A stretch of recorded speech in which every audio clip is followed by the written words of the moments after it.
You're listening to Frank Talks, Pleasures and Lifestyles. And I'm Donald because I have to be. In a moment, our final 4 interviews from FanExpo in Toronto. To learn more about FanExpo, you can visit hobbystar.com/FanExpo. Okay, so what's your real name? My real name is Erica. And who are you dressed as? Currently, I'm dressed as Vaporeon. It's like a Jinjiga, sort of human version of a Pokemon. And how did you choose that character? Basically, it was a last minute, our commissioner didn't get our costumes in on time sort of thing. What do you have in common with this character? Well, if you've played any of the basic Pokemon games, you know she's pretty sassy and more of, if you've watched, when you were 8, the first series, Vaporeon is very, just sassy would definitely be the key word. Cool, all right. And have you been to a lot of these conventions? Is this your first FanExpo? This is definitely my first FanExpo, it is, duh. Actually, I just came up from Halifax. We have a convention around there called Maritimes, which is currently on a break for year-round, get more guests, get more, planning done. And we're having 2, one in Halifax and one in Greater Moncton, called Maritimes. So that's how my convention sort of role started. Do you think that dressing up and going to conventions has had a positive impact in your life, and how so? I think so. I think it's boosted my confidence a lot because, just coming here and seeing, hey, I can use my, sewing skills and whatnot to do something with my life, and, meeting other people with such positive, attitudes towards this stuff. It's a good environment for people. Right, because not everyone really understands the whole cosplay thing. So how do you explain it to them so that they get it? Firstly, it's just people dressing up. It's you find someone, a character, a personality that you love, and you dress up as them. Cool. Have you met a lot of people while you're dressed up? Yeah, there's a lot of random people that come behind you with eerie voices, and they're like, "Hello there, so-and-so," and by, your costume. And So then how do you know when someone is interested in you and when they're just interested in the character? they look at my chest more than my face. Okay, when they're interested in you or when they're interested in the character? It depends. Well, when they're interested in the character, they seem to know more about the anime or the game or whatever you're cosplaying from. They seem to say, "Oh, do you remember this episode when you did this? Do you remember when..." or they pick out details in the costume, "Oh, you're supposed to have 3 flowers on this side of your dress, and your hair is supposed to be more spiky in the back," or something, pretty average. So. Do you get a lot of attention from guys when you're dressed up? And Depends on exactly what I'm wearing. The dances. And what do you look for, particular type of characters to meet yourself, when you're meeting guys, at conventions? Not really. Actually, okay, this is gonna sound really bad. I have a really bad thing for Asian guys. Sorry. Interesting. Okay. Good to know. All right, well, thanks for talking to us. Appreciate it.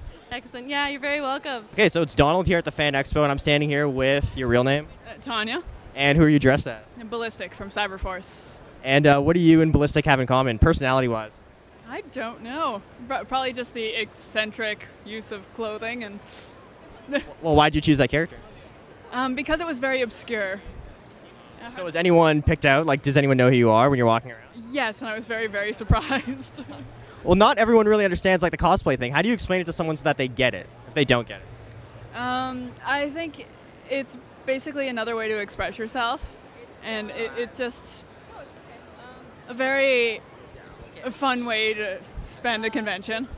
Absolutely. So when you meet someone and you're in costume, how do you know that they're interested in you and not just your character? Probably when they don't know who the character is, when they take a picture anyway. Cool. Have you been to a lot of conventions? Do you go a lot? This is about my 10th one. Wow. Okay, so what do you love about them so much? I'm an artist myself, so I'm always here for the art and looking for new and talented people, and it usually inspires me to do better. Well, what kind of art do you do? Do you have a website where people can check out your stuff? Yes, it's Sifril at deviantart.com, and it's all old stuff because my internet was down for a while. But but I'm very inspired by here. My art's comic book / anime art. Okay, cool. Well, yeah. How do you spell that, just so that people can definitely check it out? It's SIFRIL. Cool. One last question. How do you think going to cons and dressing up has positively affected your life? It's definitely made me more confident as a person because you get to better express yourself, and kind of when you're dressed up, people look at you differently, and then you just feel better about yourself when you're not dressed up as well. Very cool. You have the confidence to go out in something different. Excellent. All right, well, thank you so much for talking to us. No problem. Okay, now I'm standing here with, Alexis, and your character is? Anita Blake, How would you describe your costume? revealing. Cool. What kind of reactions have you been getting at the con this year? Lots and lots and lots of pictures. People asking for pictures. What do you and your character have in common personality-wise? Everything. Besides that, I don't, actually run around and kill vampires. Everything from hating pink to running, and I have a knee injury. Like everything. It's wow. insane. Wow, okay, so I guess the choice was obvious then. Yeah, pretty much. So when you're in costume and you meet someone, how do you know that they're interested in you and not just the character that you're sort of playing that day?